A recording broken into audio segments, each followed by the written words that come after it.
How did Novak Djokovic go from this I cried. I don't know if this is worth it. I don't know if I should keep going. to this? After that, I win 43 matches in a row, became number one. I've lost passion in my athletic career as well, and the only reason I was able to regain my passion was by using this one method that I'm about to tell you. By the end of this video, I'll show you why you lost your passion, which can lead to you prematurely quitting the sport you once loved, and how you can use a simple strategy to regain your passion for good. Let me take you back to a time when I almost quit my sport in high school, and I went on to play in college, so I would have been quitting before achieving one of my biggest dreams. It was during my first season as a varsity athlete. I had just made the varsity soccer team at my high school as a junior, which was a big achievement because my high school varsity team was state champion contenders almost every year. I was super excited to make the varsity team and looked forward to playing the practices and games. That is, until my first practice. Right from the first drill, the intensity and skill level demanded was at a way higher level than I was used to. I kept messing up, and my veteran teammates would get on me to play better.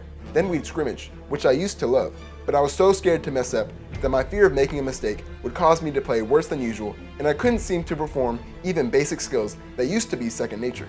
This went on for weeks, and got so bad that one scrimmage, I remember, I didn't even touch the ball, but I was just happy because at least I didn't make a mistake. It was after this practice that I realized maybe I didn't like soccer anymore, and maybe I just wasn't meant to be a soccer player. Now, if I would have used this tactic that we're about to learn from Novak Djokovic, I could have saved months of painful practices and games where I didn't even want to be there. Novak Djokovic went through the same difficulty that we've experienced, where he fell out of love with his sport and almost quit. Yet he came back even stronger and went on to become one of the greatest tennis players in history. So what did he do to regain his passion? When Novak Djokovic was 20 years old, he just won his first Grand Slam and reached a career high ranking of number 3 in the world. However, right after that, he went on a 3-year slump where he didn't win a single major trophy. He maintained a top 5 ranking, but he couldn't seem to achieve his dream of reaching the number 1 spot. After losing the 2010 French Open, Djokovic reached his breaking point. In the locker room after the match, he broke down to his coach. I cried. I don't know if this is worth it. I don't know if I should keep going. His coach calmed him down and asked him this simple question. Why did you start playing this sport? Leave aside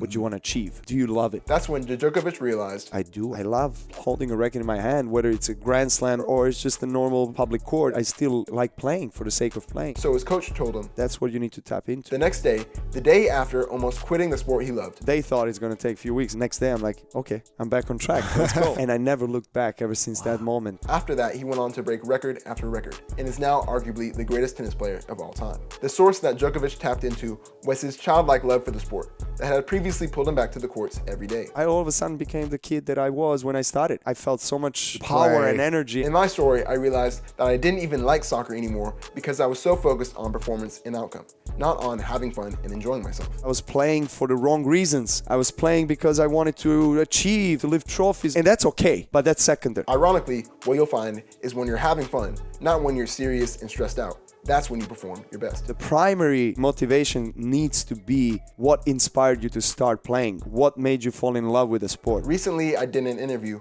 with a D1 soccer player, and this was true for him as well. He told me he was also in a position where he almost quit. I was struggling so much. I would call my dad every day saying, Dad, I don't know why I don't believe in myself, why I can't play like I used to play. In this story, his dad was the source of wisdom rather than his coach. He told me, just play, have fun. And after that, I felt a big relief and I just started to play and have fun, and I was playing very well. so the moral of the story is, if you're losing passion for your sport, it's likely because you forgot why you started playing your sport in the first place. You likely didn't start playing your sport because you wanted to play varsity or play D1 or play professionally. Those are goals and great to have, but that's not why you started playing. You started playing your sport because it was fun and you loved the challenge of getting better and competing. And if you think back to your best performances, you likely tapped into the same childlike joy. For a triple. Oh, he hit it again!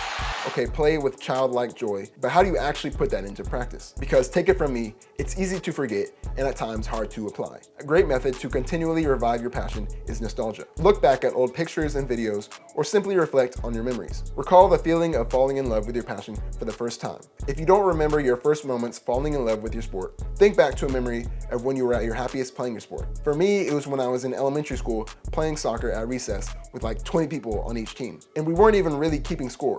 We were just laughing and having fun playing. So whenever you start to lose your passion for your sport, ask yourself this question. What made you fall in love with your sport and why? If you can always remember why you started playing your sport and always play with that childlike excitement, then you'll never lose your passion. Falling out of love with your sport is a common issue that most athletes face. If you want to find out other mental struggles that may be holding you back without you even realizing it, then check out my free ebook, The Top 10 Mental Mistakes Athletes Make. Click the link in the description to get it, or click the video here to learn more mental performance tricks like this one.